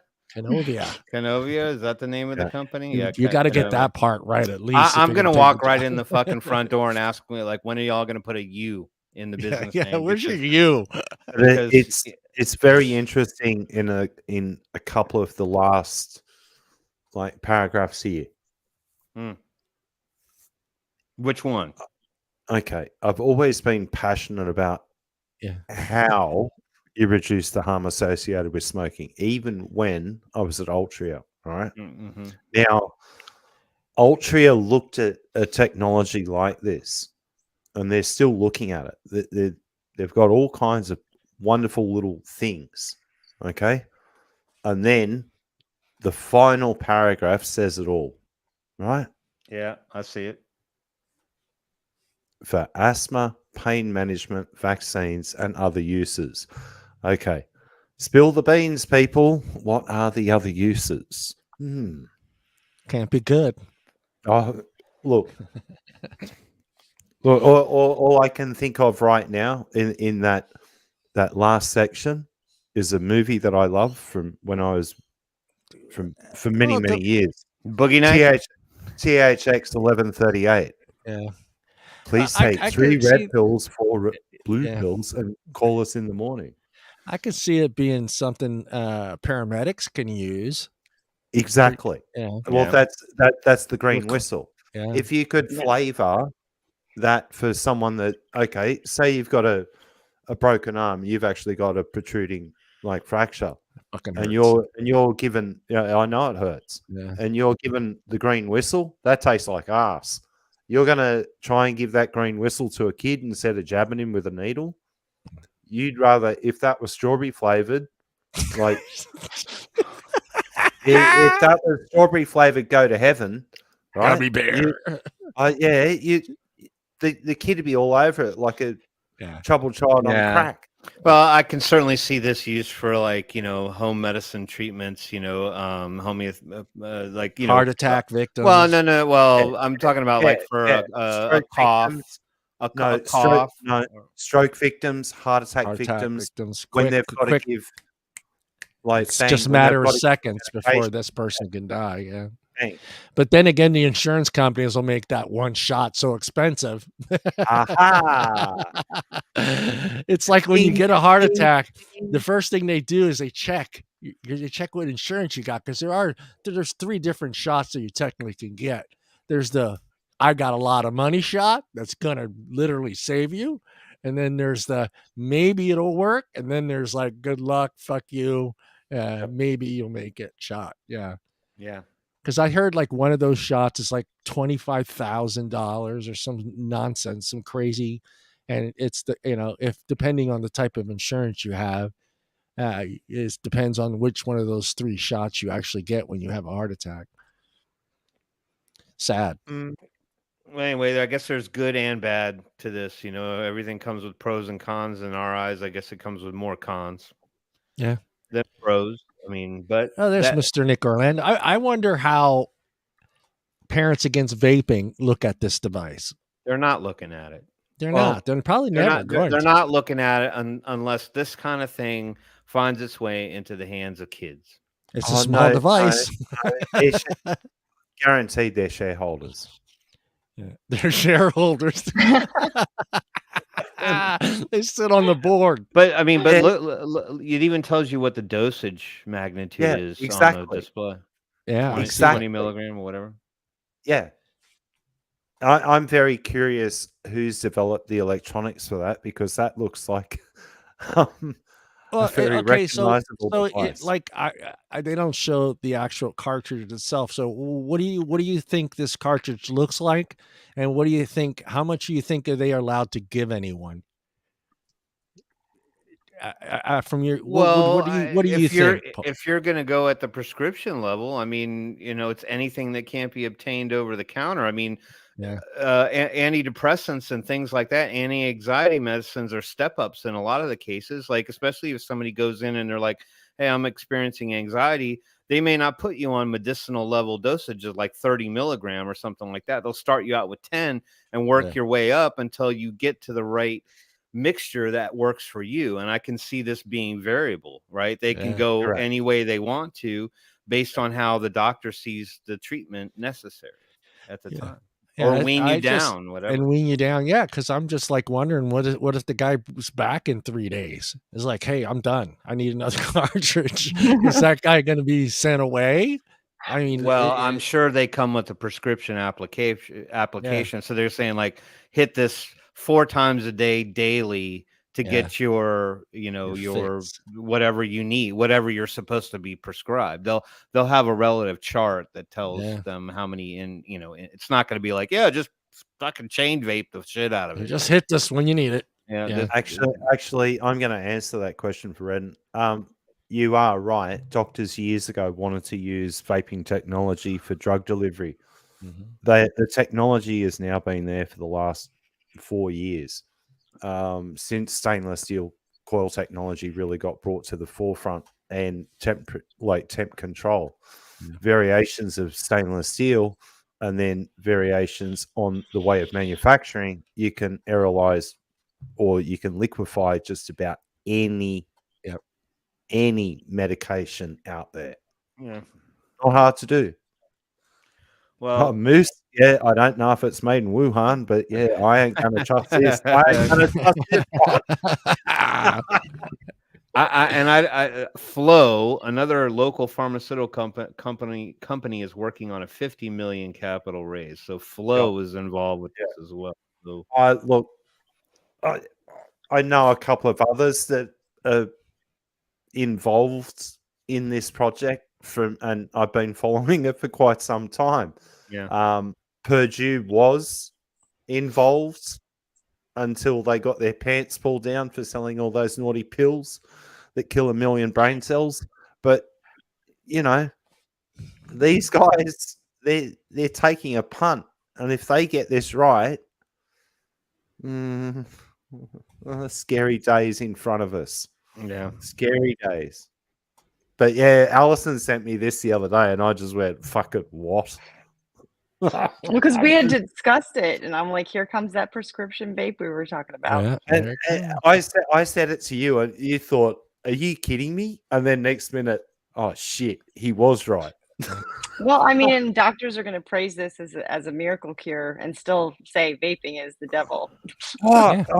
Honestly, there's a few people, right? Once I put this under their nose, they're gonna go, right, backtrack, bitches, because I warned you. You don't like us. Wait now. What, you're going after pharma? You think big tobacco's the problem?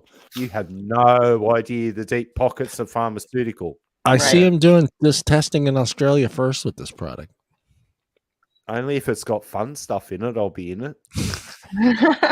Well, I could certainly see it being used for like CBD and thank you. All of it. Everything, man. Yeah. Anyway, so there's that. Sorry, I didn't mean to rain on everybody's parade. So I hate you, Tim. I hate you. No, it's fine. But this needed to be brought out into the public because I'd spoken about drug delivery in coil technology months ago and weeks ago, and now this is like it's right in your face. Deal with this. What do you think, Puddles? Puddles doesn't like it either. Puddles doesn't like it either. Puddles doesn't have a whole lot to say most of the time. Puddles is like, what the fuck? What's funny though is that the picture that was shown in the article is they must have had this developed, like Paul said, from some time ago, because it looks like it's taken on some changes over the years. It's stolen well, it's not stolen technology. It's bought technology. They bought the company, right?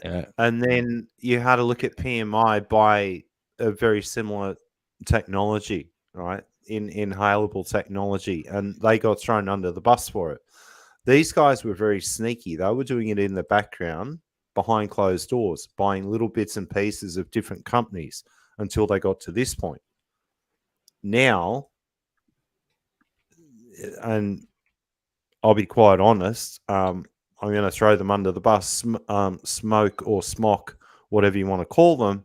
That is one of their earlier devices that was going to come out as a pod, but the end of it, or the cartridge itself, looks like a butt plug. So it never really, it never really got traction. It only with the excited reviewers. certain people. Well, there are certain reviewers that might get interested in it, but the mouthpiece didn't look right.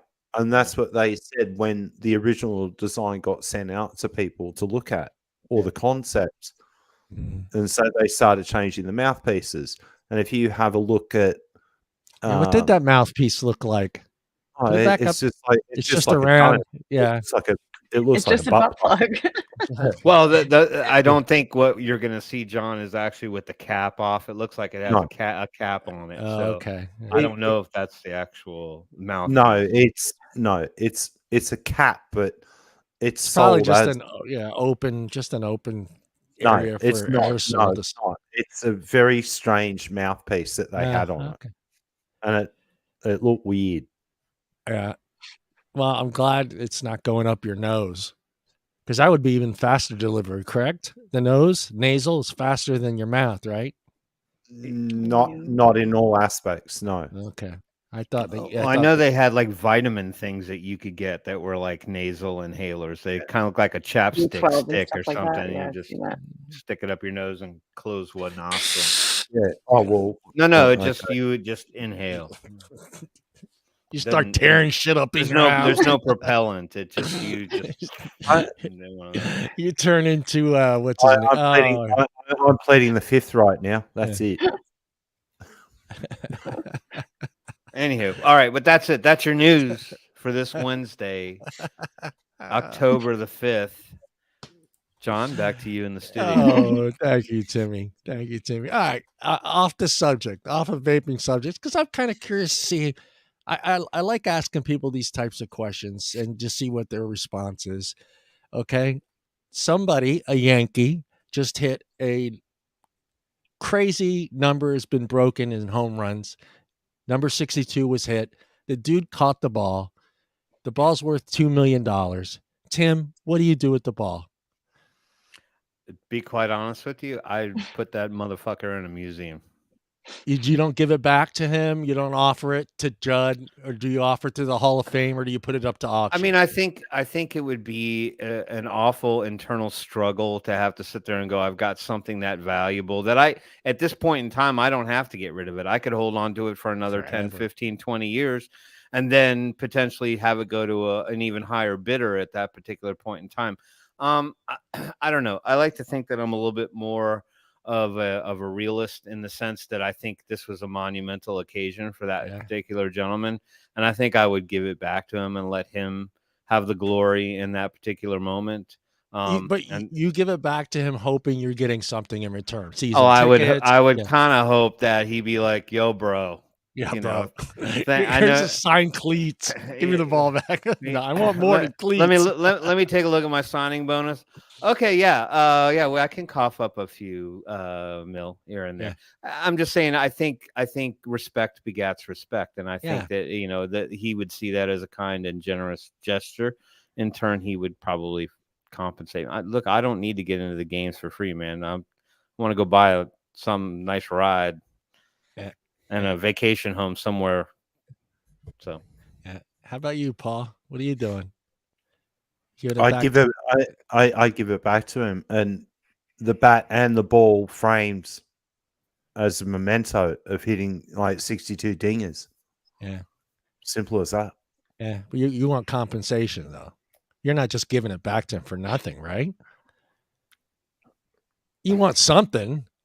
You season tickets maybe for life. Oh, look, season ticket, sure. But a photo of that bat and ball in a frame with the person that hit that 62 is worth more, and signed by that individual is probably worth more over time than what the ball is originally. Yeah. How about you? It's Hallie? a memory. Yeah. What are you doing, Al? You're getting a Corvette. That. I'm selling it. I'm selling it and going to Louis Vuitton. I don't give a shit. Yeah. Hell yeah. I offer him the ball. I see what he's willing to give me. He's first. That's the first person I'm going to. Out of respect for him, I'm going to him to see what he's going to offer me for the ball. If it's not what I think I should be getting for that ball, then I'm offering it to the Hall of Fame. If the Hall of Fame gives me what I think the ball's worth, if they don't, then it's probably going to private auction, which is I think though, can't you go on a donation level with a lot of those museums? I see that a lot when I'm walking around museums. It'll say donated by, which means it's still owned by the person. But you're not getting any money for that. You're just donating it. No, but that shit's still yours for 20 years yours, down. You can always take it back. You can always, I can undonate things. Yeah. Oh, well, okay. I mean, if I mean, I wouldn't. They say the ball's estimated to be worth $2 million on the street. $2 million. Inflation's a bitch right now. I need that money. Inflation's a motherfucker on a baseball. I mean, I don't expect Judd to pay me $2 million for the ball, but I would at least want a signed jersey, a signed bat, and season tickets, and I would be more than happy. 2 season tickets for, I don't know, say for the rest of my life. 10 years. And he's got it. He's got that. I mean, he's about to have one of the biggest contracts in baseball history coming up here when he re-signs. So he's going to be worth a lot of money. But then you're involving the team. And yeah, see, that's the thing, because it wasn't in Yankee Stadium, correct? It was in Texas.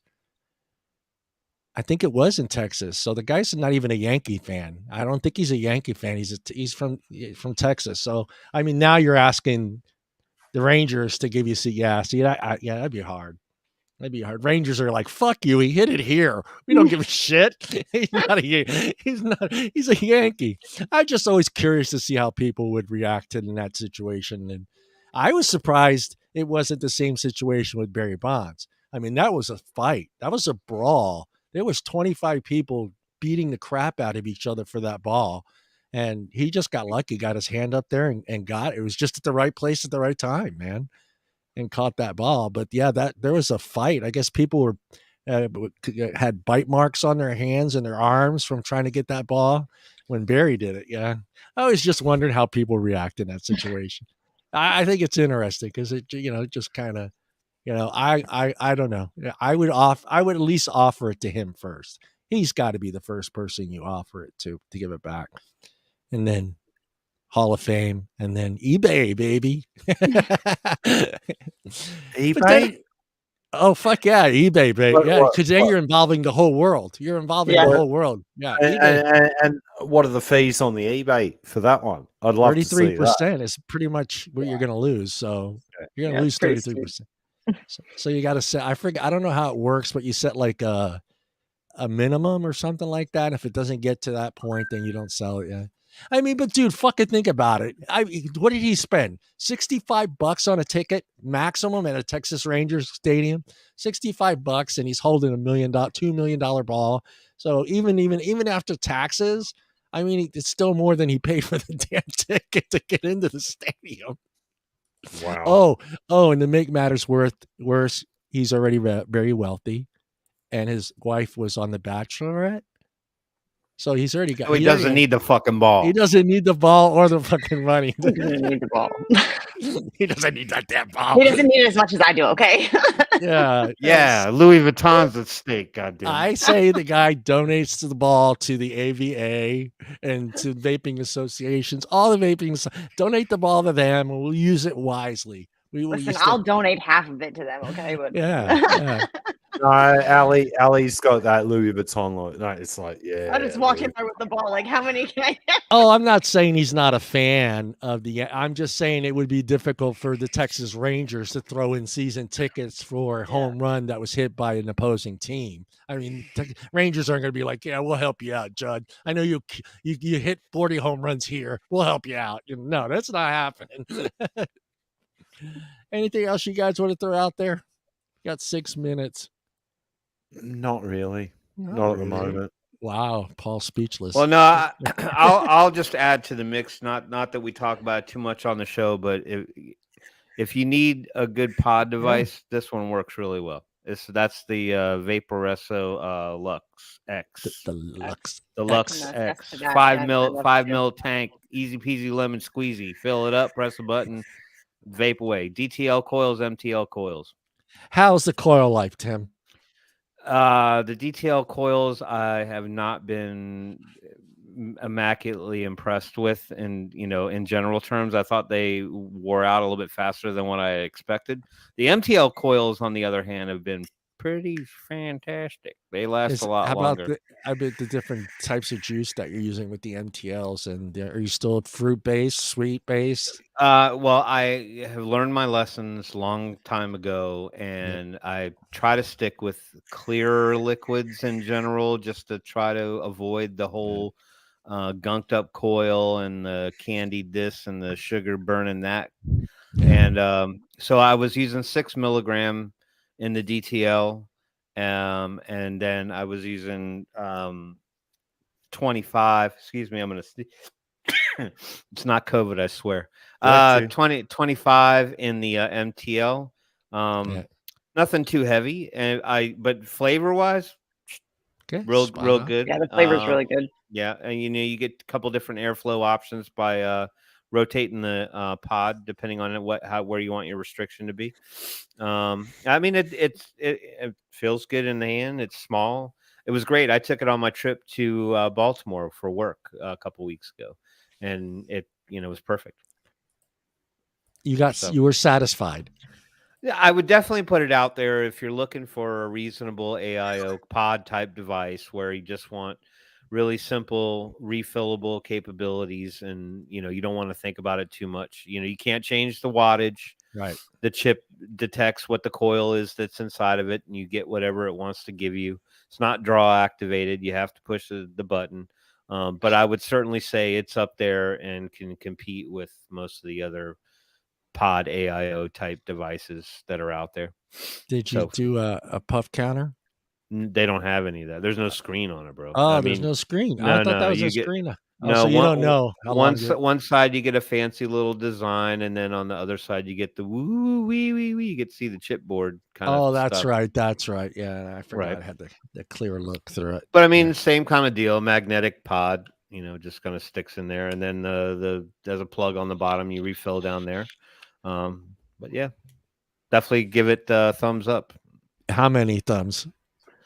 Out of a 5 thumbs up, I'll give it a 4 out of 5. Well, there's 6 of us, so I mean, so 6 thumbs out of a possible 6 thumbs. There's 8 thumbs actually. Yes, you're right. Now that we got the count right, out of 8 possible thumbs, I'll give it a 6 out of 8. Ooh, that's pretty good. I would like to believe that the DTL coils have a little bit more bang for the buck in them.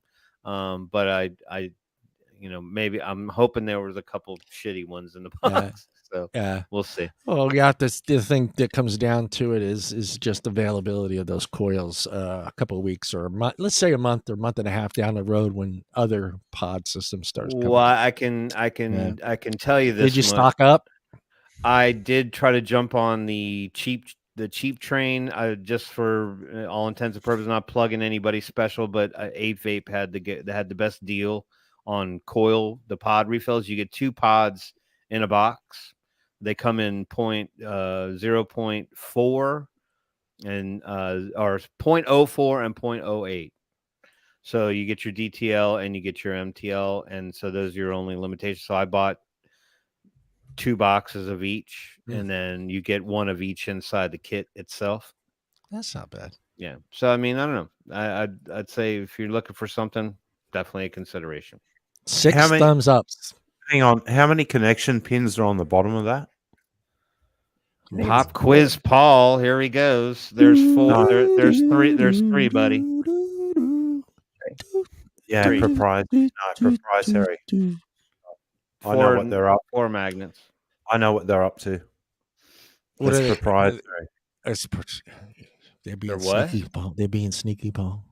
No, it's actually a very smart move. It's proprietary. Okay. It's a 3-pin system, not a single or a dual. It's 3.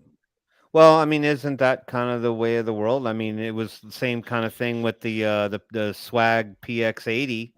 I mean, they had those sort of mimic tanks that were like, I think some of the Lost Vape stuff, but they reversed the magnets.